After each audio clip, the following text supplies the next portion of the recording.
Hey, how's it going, guys? Mr. Boss for the win here, and in today's Red Dead Redemption 2 video, we are going to be learning about Angelo Bronte's deepest and darkest secrets, the exact moment he betrays the gang, and what happens if you break into his mansion in free roam. So, I'm sure you guys know who Angelo Bronte is. He's one of the antagonists in the game that you meet in Chapter 4. Essentially, he is like the mob boss of Saint Denis. I'll just let you guys take a listen to this cutscene right here, where John, Arthur, and Dutch are able to meet Angelo Bronte for the first time by actually going inside of his mansion.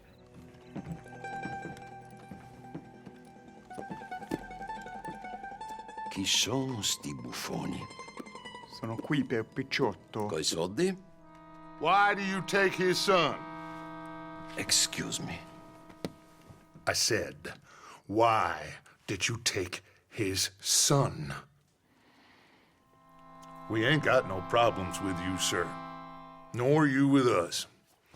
But if you want to start one, there's gonna be a lot of folks dead in this room before it's done.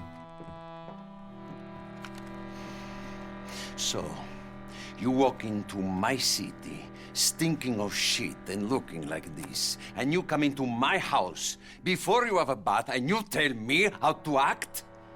You ask me to show compassion. Have I not shown you almost infinite compassion already by simply allowing you to breathe in my presence? Indeed you have. Now, we are simple country folk. All we have is each other.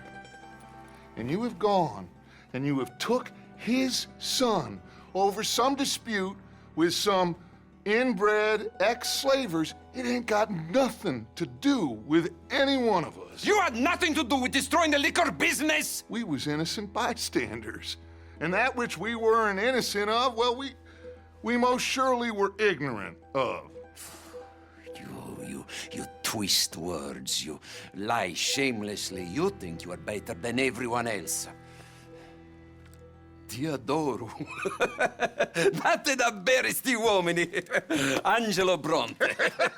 Dutch Vanderlyn, Arthur Morgan, Arthur, the pleasure is mine. John Marston.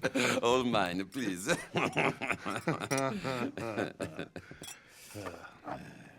So, can my friend have his son? Of course, of course. But, should I be out of pocket over a misunderstanding? Of course I know you would not want that, huh? No. No. So, how about this? You perform a simple job for me, and you get your son back. What is it? A couple of people have taken to grave robbing in this cemetery. Well, that is a fine place for it, the best.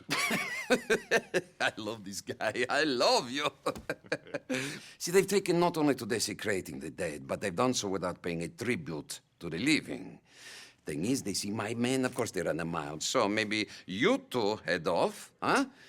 And you, Mr. Van der Linde, you tell me more about my manners. Salute. Salute. Okay, so that was important for two reasons. Number one, it gave you a little bit of an insight on who Angelo Bronte is, in case you have no idea. And number two, it shows you the significance of his mansion. Now, in that mission in particular, you didn't have the ability to free roam and explore. However, there is one mission where you actually go inside of his mansion, basically to capture him. Now, the objective is to go after Bronte, and if you're just trying to rush through the mission, you actually miss a ton of stuff found inside of his house.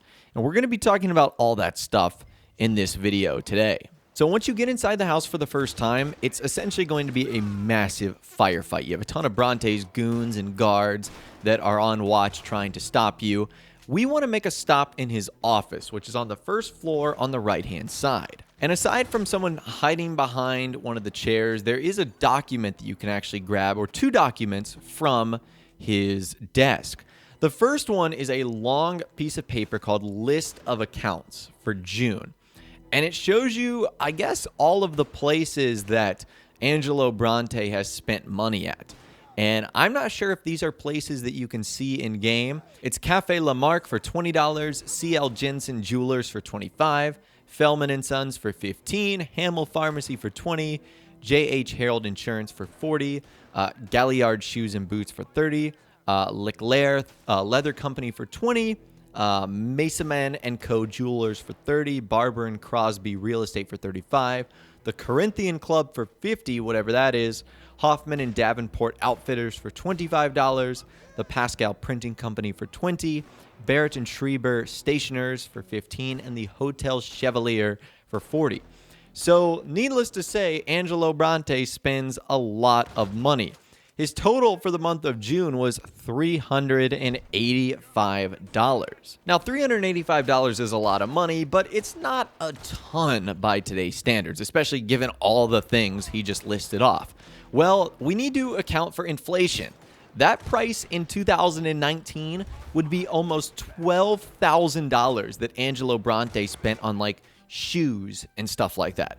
That's a lot of money, so you can kind of tell who this guy is. So that just gives you a little bit of the style of Angelo Bronte. There's also another piece of paper that you can find on there, and this is actually a telegram to Police Chief Lambert. This is the exact moment that Angelo Bronte betrayed the gang. You can see this telegram says, to Police Chief Lambert, need lot of men on the trolley station. No men in commercial district until I say otherwise, Angelo Bronte. So, as you guys know, Angelo Bronte set up the gang. He set them up to try and be captured and killed when they tried to rob the trolley station. And this is proof of him doing so right here. If you had never seen this, you would have just assumed that that's what Dutch thought Angelo Bronte did. But no, that telegram right there confirms what we all know, that Angelo Bronte ultimately sold out the gang. Now, be sure to search his desk when you're done. And what's funny is you can also hear the guards talking in Italian. One of the things they said is send a telegram to Chief Lambert as you're like destroying the inside of their mansion. So be sure to loot everything too. There's a couple of other rooms inside the mansion that you can go into as well. But as far as containing interesting items that you can grab, that seems to be the only thing, on the first floor at least. Now you need to move up to the second floor. And when you're on the second floor, you'll have the opportunity to check out a myriad of different rooms. Eventually, Angelo Bronte is located in sort of the bathroom area or like the main suite. There's a couple of other rooms, like I said, that you can go into, but nothing really major.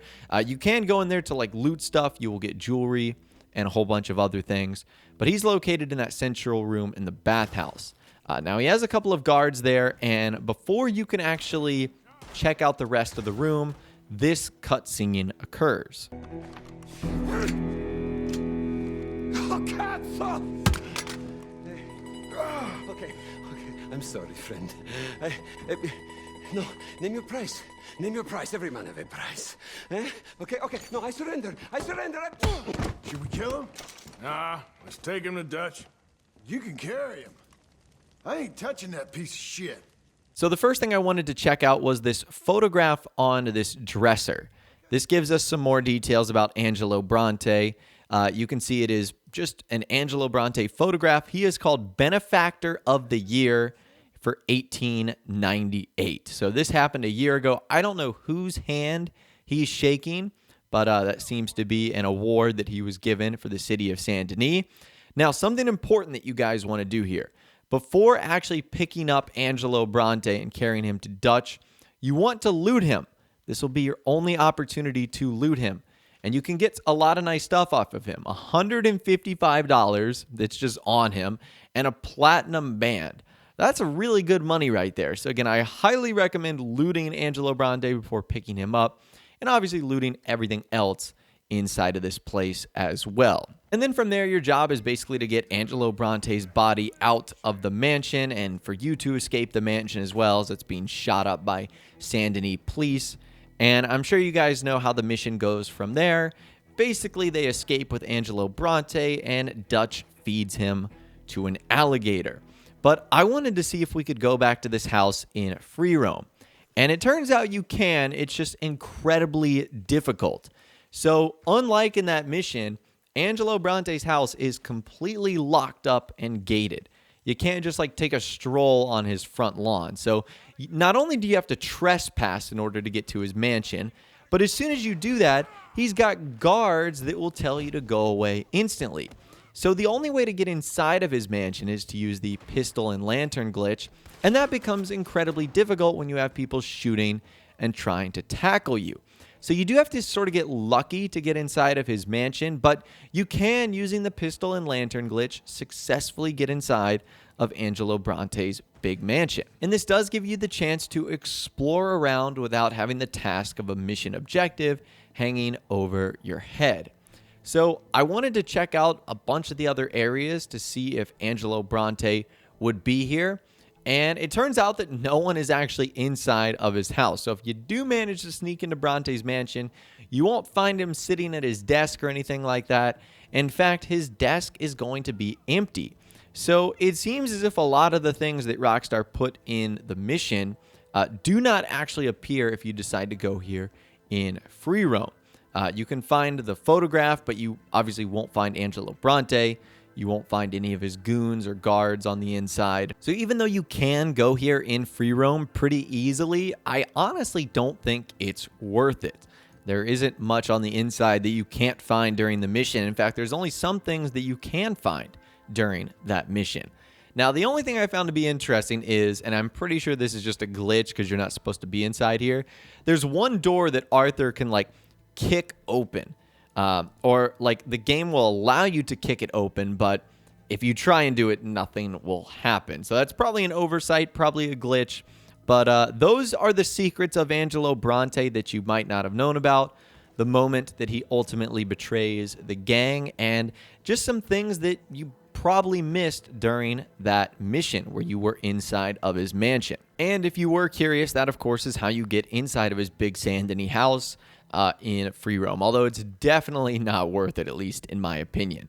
But anyways, that's all the information that I've got for you guys in this video today. Hopefully you did enjoy. If you did, be sure to leave a like rating on this video. That'd be awesome. And subscribe to my YouTube channel if you are new or you like daily Red Dead Redemption 2 videos like this. With all the way, guys, like I said, thanks so much for watching. Take care, and I'll see you guys in the next video.